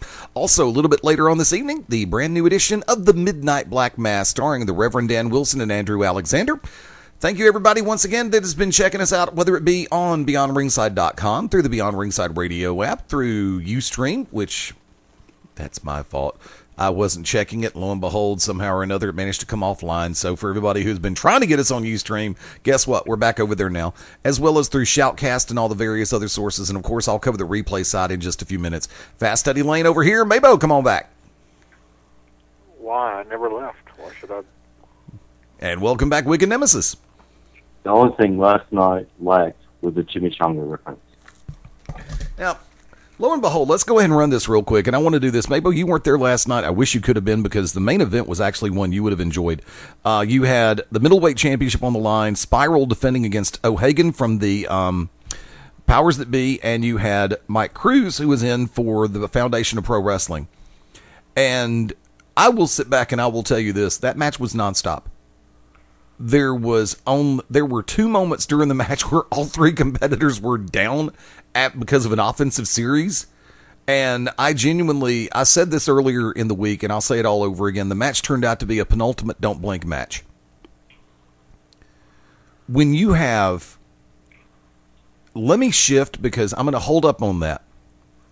With the advent of Lucha Underground, with things that are happening in Ring of Honor, with the focus being returned, has the renaissance for the cruiserweights been re-emerging? In other words, are they finally starting to get the credit and the visibility that they deserve right now? Mabo.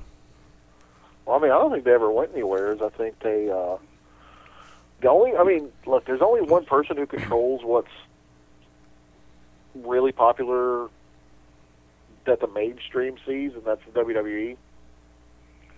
So when WWE wants to disavow or, not acknowledge the cruiserweights, then they either get squashed on TV or buried on Superstars or whatever. When WWE wants to see them, they bring them up. Other companies, I mean, look at, you could say that the X Division wasn't cruiserweights, but for a while, with the exception of Samoa Joe, and then when Kurt Angle had the belt for, a hot second, it was cruiserweights. So I don't think they ever went anywhere. I mean, the decent amount of Chikara, cruiserweights. I would say a lot of the guys in Ring of Honor technically qualify as cruiserweights. Yep. Jay Lethal, Roderick Strong, all those guys. So it never went anywhere. It's just for people who follow WWE, or for people who follow pro wrestling, not just the WWE. To them, cruiserweights never really went anywhere.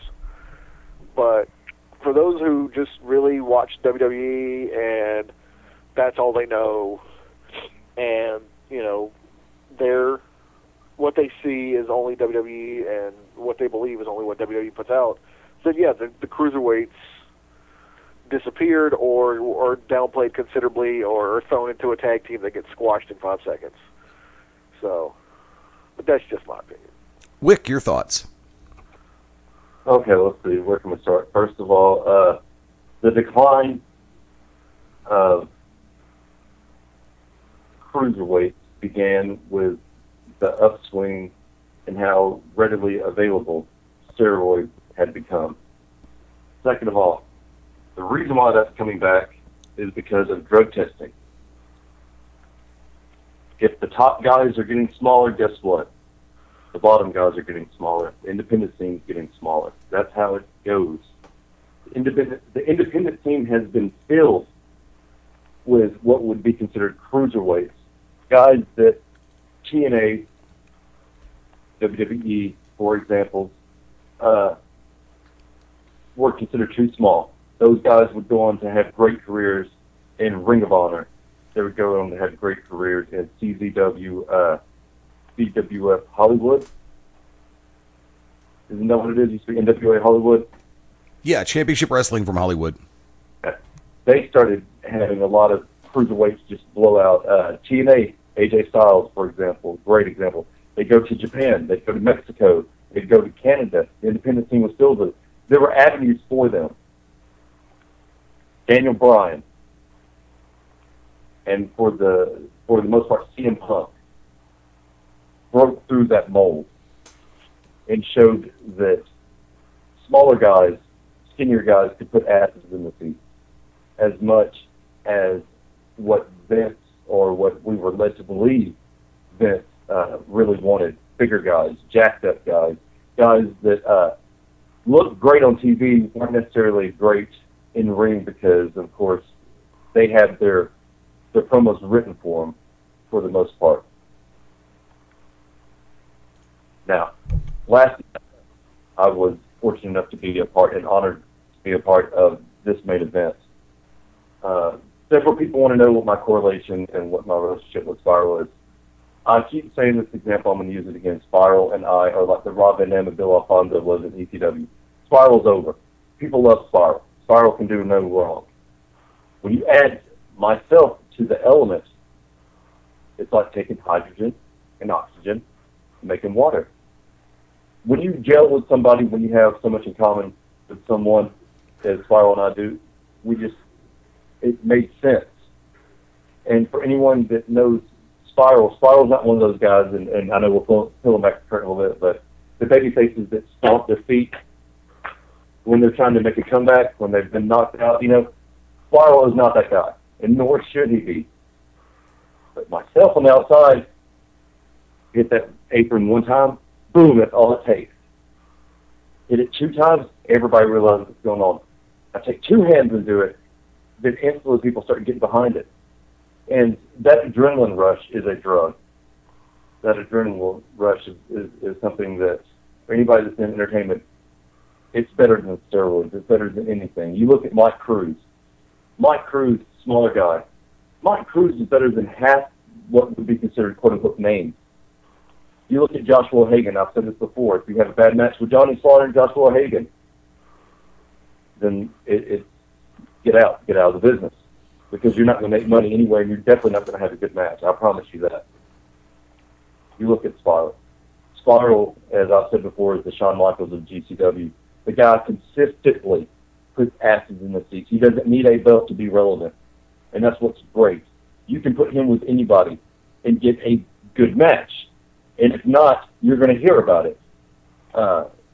Spiral has come so far, so fast, but he's consistent, and that's all you can ask for. That match last night took 3 great workers, put them in a ring, and they went at it. Joshua O'Hagan, thanks to the powers that be, come out on top. Strength in numbers, that's understandable. Yep. But you can take that match, that triple threat match, that's what a triple threat match should be. There's so many intricacies. Everyone that's listening that wants to break into the business, everybody that's in the business, take that match when it comes up on YouTube. Joshua O'Hagan against Spiral, against Mike Cruz for the GCW Middleweight Championship. Watch that match, and you get to see what a triple threat match should be. 3 smaller guys. Spiral's tall.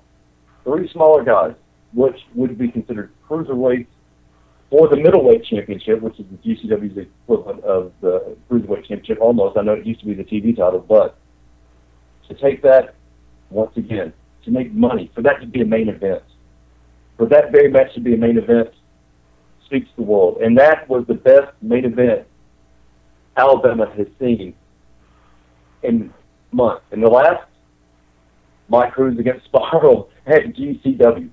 And when you can say that about a cruiserweight match, when you have AJ Steele and Francisco Chiasso and Clyde Braddock on a card, come on now. We're talking about a middleweight championship right now. As Mako said, that cruiserweights never went away. The lightweights never went away. They were there making money. Those guys make money, and they were out there creating and perfecting an art form. To quote or to paraphrase The Dark Knight, returns, not The Dark Knight Rises, The Dark Knight Returns. That is my operating table. This is my scalpel. That was our operating table. Their feet was their scalpel. Those are some of the best kicks you will ever see. You look at that, you look at Mike's chest, you look at Joshua's chest, you look at Spiral's chest, you look at their legs, they were bruised up from their neck down. And let me tell you something, I guarantee you Mike Cruz and Joshua's jaw are hurting after those elbows from Spiral. Eddie, you saw him. I was right there, and I heard him. Oh, damn, did I owe you money? At one point, I asked Spiral, he had gotten knocked to the outside. I was over there checking on him. I said, you okay? He said, yeah, dog. I was like, everything cool? Yes, man, forgot this, man. I was like, they are kicking the out of you. You might want to cover up. And he looked at me and just kind of smiled. I said, kick them harder. You might need a bigger boat. That's what I'm saying. It's great. I love being a manager. I always wanted to be that, and I get to be that.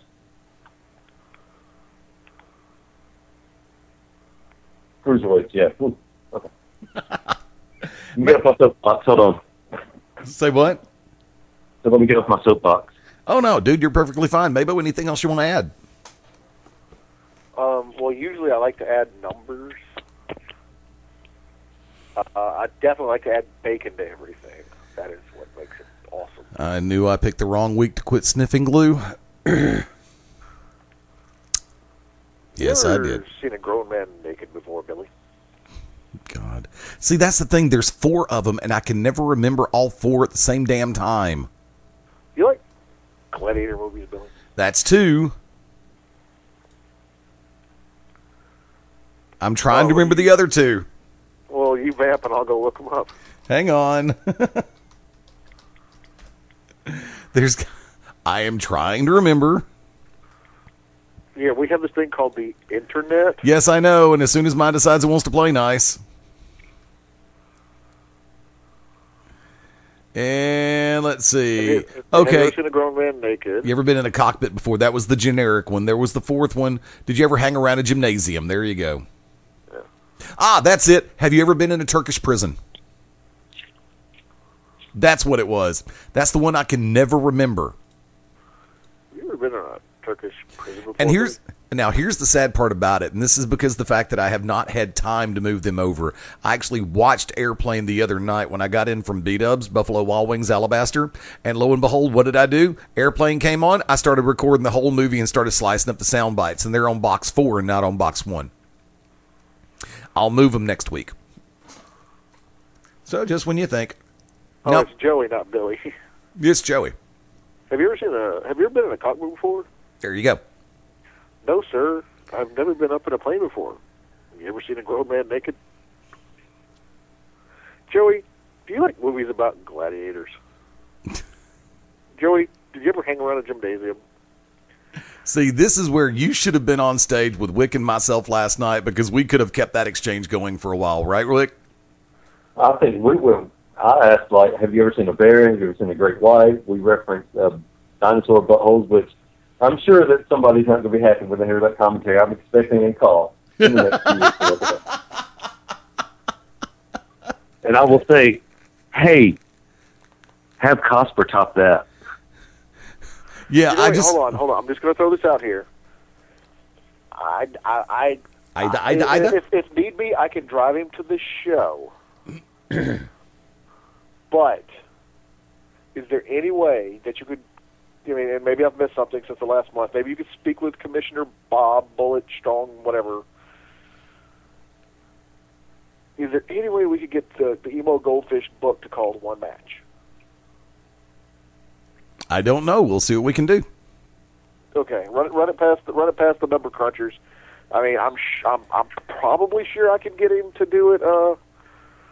For free. Well, we can always go buy PetSmart and buy goldfish food.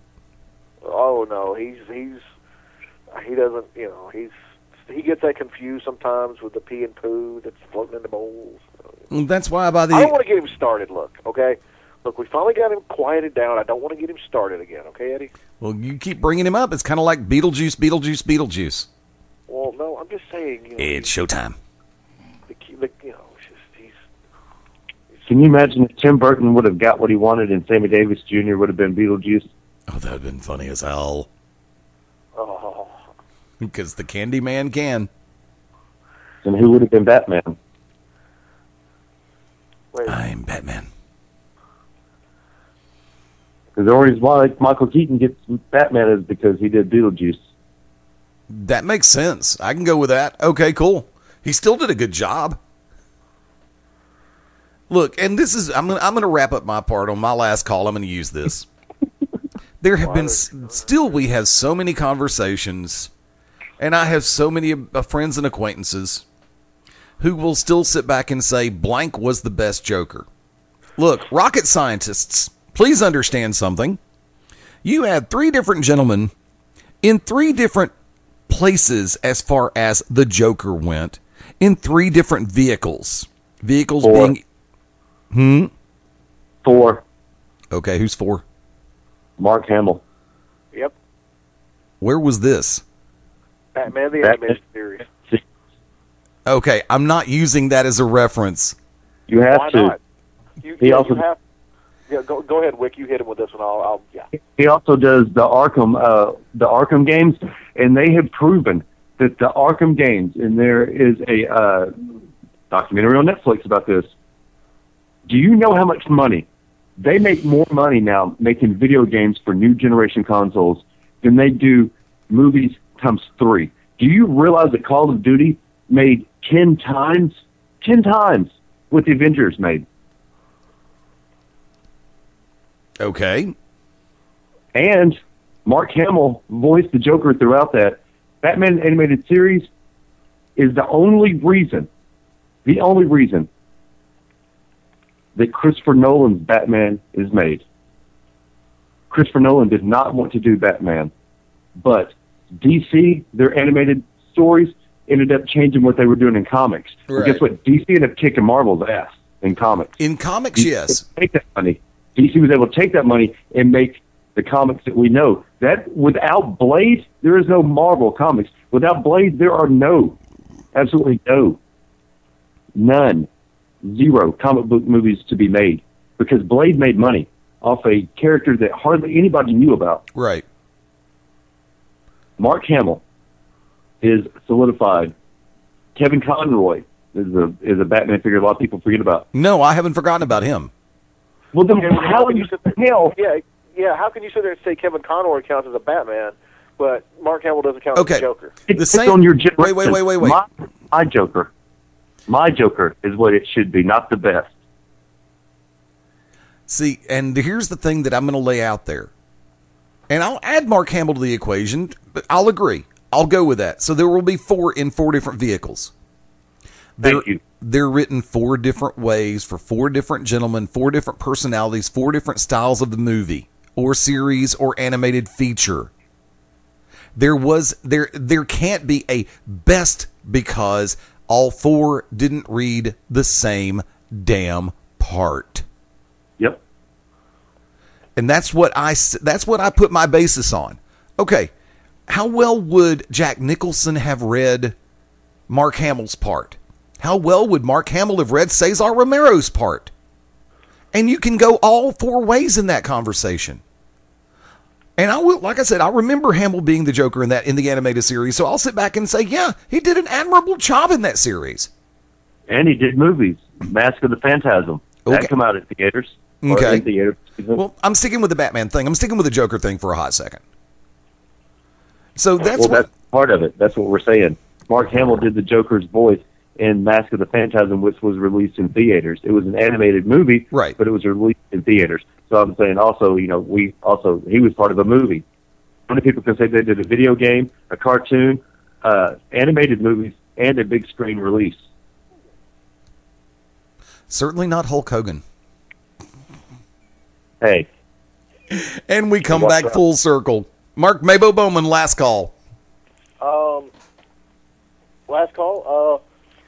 Well, I'm just going to tell you, for my last call, I'm just going to touch upon the fact that there was a, GCW notwithstanding, or also I've already mentioned, but there was this weekend was one of those, if you're into independent wrestling, then this, would definitely be the weekend for you.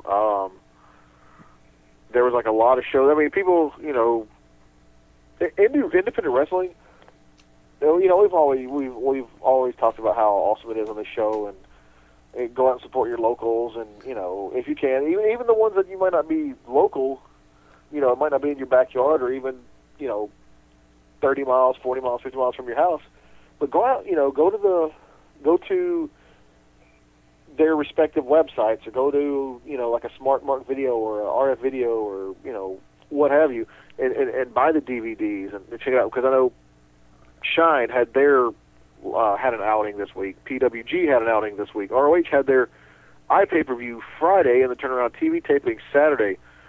Chikara just had a double shot this past Saturday and Sunday. Beyond Wrestling, if I'm not mistaken, I think they're having one tonight, if I remember correctly. It's tonight. Yeah, it is. Yeah, I knew it was tonight. I just didn't know if it was. Well, it's going on right now. It's been going on since 10 o'clock this morning. Yeah. What else? The Ludus from Rockstar, they're going on. So that shows you right there. There's just all these different promotions are running shows, and it's proof that that's where your future is. That's where your future of professional wrestling is being told from these days. William Regal, Seth Rollins, and Kaylor Seaman, or whatever his name is, over with the WWE, Kaylor Cuman, I don't know. They were all at PWG the other night. And William Regal even went on his Twitter account and publicly thanked. They publicly thanked PWG for having them, come in. There's always been that talk of the tie that WWE and Ring of Honor is having with each other. So, who knows? So you don't have to be tied down to the WWE. I mean, if that's your thing, if that's what you like, then, that's fine. I mean, there's some WWE programming I do thoroughly enjoy. Yeah. Or at least some people in the WWE. But, don't think that you have to sit there and watch what's given to you. Go seek out something. Go on YouTube. Go on, New Japan has their streaming service. Chikara has their streaming service. And Wednesday nights, live, for a limited time only, on YouTube. Notices that on YouTube and on Chikaratopia, if you don't have Chikaratopia, you can hit the YouTube. It's for 6 weeks. It's starting this Wednesday night at 7 p.m. I'm going to go ahead and say Eastern, so it'll be 6 p.m. Central for us. Chikara it's called Journey into Chikara, and it's going to be live. Nobody knows exactly what it's going to be, but Chikara's going to be doing something. They got to do Wrestle Factory up, so they got a little mini arena in there. Some people are saying it's going to be, maybe it'll be like a combination of Dojo Wars and the free match from Beyond Wrestling. Who knows? But, there's something right there. So technically on Wednesday nights you could watch, starting at 6 p.m. Central, that's what we are in, or 7 p.m. Eastern. You can watch, on Wednesday nights, you can watch Chikara, Lucha Underground, Ring of Honor, and Impact, TNA.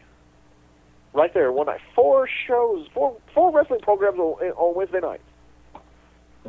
And if you want to roll over Saturday morning, DVR, Paragon, I encourage it.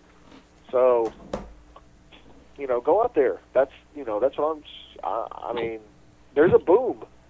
You know, we had the Monday Night Wars, back in the late 90s, early 2000s. Well, I'm not going to say this is not a war, because these guys aren't directly competing with each other, because with the advent of DVRs and being staggered, none of them are really going head to head. I think this is going to be more like a co-op. So, that's my last call right there. Wicked Nemesis, last call. Well, we're headed on the road. We're mobile right now, but I want to say thank you, Eddie, last night. I had a great time. I hope everyone checks out GCW's videos whenever they come up on YouTube. Great product, in-ring. I had a lot of fun. Thank you to everybody. I had no idea I was doing commentary until last night when I was literally getting ready to put on my jacket, and I was told, jack it up, Wick. Yep. What? You're doing commentary? I said, I'm doing commentary? So that is literally, none of that was called out. Eddie and I did not call a single thing, and it is you can tell. It was purely organic and a hell of a lot of fun. Well, I do appreciate it, Eddie. We had always great time. I'm glad that you're able to be Fast Eddie Lane instead of Commissioner, so you were able to let loose a little bit, and I'm glad because it brought out the best in you. Mabo, I can't wait for you to be able to make it back up there. It is always a great time at GCW.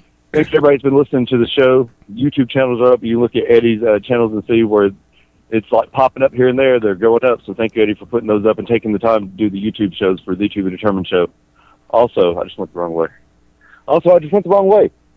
Second of all, or third of all, whatever. Mike Cruz will be our show the Wednesday before the 29th of August. Mike Cruz is our guest. I lined that up last night. He had a lot to say, and I said, I have a radio show you can say all this on. So, there you go. But that's it. I agree 100% with the fact that it is a beautiful time to be a fan of professional wrestling. I say that with all the optimism in the world, because the fact is, it was started with the Wicked Nemesis and the To Be Determined show, calling it #Wrestling Wednesday. That's the first time that I saw it. So I give him credit on this one. And then to have everything move and everything change and everything added, Lucha Underground and the Marathon on El Rey, with the new episode being brought out at 7 p.m. Eastern Central Time, 8 p.m. Eastern. And then you have Impact. And then you have Ring of Honor. It is genuinely Wrestling Wednesday. So, Wick, I blame you. And give you all the... You can look through Twitter, look at #Wrestling Wednesday. You can look back to 2009 when we were doing that on Shoot Finish. So, like I said, #Wrestling Wednesday. I give all the credit in the world and all the blame in the world to the Wicked Nemesis on that. Folks, keep your eyes open. Let's go ahead and do it like this. At Beyond Ringside on Twitter. Facebook.com/Beyond Ringside Live.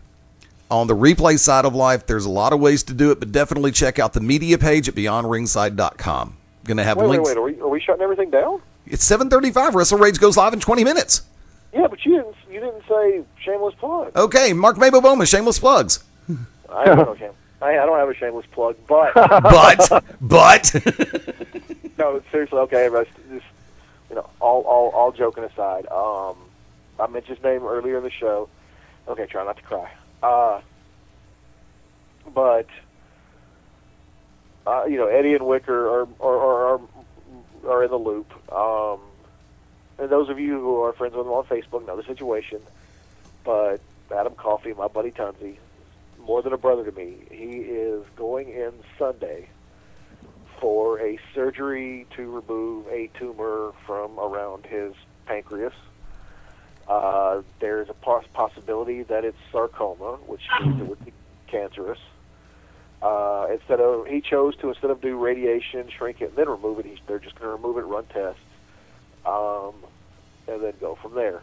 So if, whatever you choose to do, whether you choose to pray, good vibes, send, positivity, whatever, just keep him and his family in your thoughts and prayers and whatever. If you got to go sacrifice a goat, if you need to, pull a magic leprechaun out of an imaginary dinosaur's butthole, whatever you do. But just kind of keep him in mind Wednesday when he goes in for this test, and hope for the best, because that's what we're all going for. It's just hope for the best for Tunzi. Amen. Agreed. 100%. Wick, shameless plugs. Throw them out real quick. No, that's okay. Don't worry about it. Wrestle Rage coming up next. Until next time, for Mark Mabo Bowman. I don't really... Dude, I'm sitting here freaking crying, okay? I'm over here freaking crying about my best friend and you're going to throw to me. What the hell? I just said say goodnight. I can't even say goodnight. I'm trying to wipe the tears away. Wicked for the Oracle of Ominous, the Wicked Nemesis. Mama, I'm coming home. And I'm on the road to nowhere. Thank you, Ozzy Osbourne. That is actually my theme song. I don't care what anybody says. Road to Nowhere off the No More Tears album. Yeah. This is the Magic City Motor Mouth Hey, Fast. hold on. What? How are you gonna sit there and end the show and you're not even gonna say, really, the little goldfish, just a little goldfish. I never get any respect from anybody, especially this fat sack of crap I'm gonna stand in the room with and this guinea pig all the time throwing poop everywhere. Well, do me a favor. I just want to get a piece of that poop and choke to death on it. Well, Emo Goldfish, do me a favor. Just smack Mabo in the nose because he could have tossed to you when he had the chance. Oh, no, he's not the host of this show. Don't try to pin it on him, you son of a shit. Emo Goldfish, we don't use that. It's hashtag hell damn ass. We don't use it. I don't give a crap. I'll suffocate you in the middle of the night. I swear to God, I will. Until next time, adios, das vidania, hasta luego, auf Wiedersehen, ciao, sayonara, adieu, arrivederci, farewell, abasinho, au revoir, until we meet again, aloha means bye-bye. Join us right here next time as we all go beyond ringside. Hang tight on the live side on the 26th day of July. Wrestle Rage Radio is next. Stay tuned.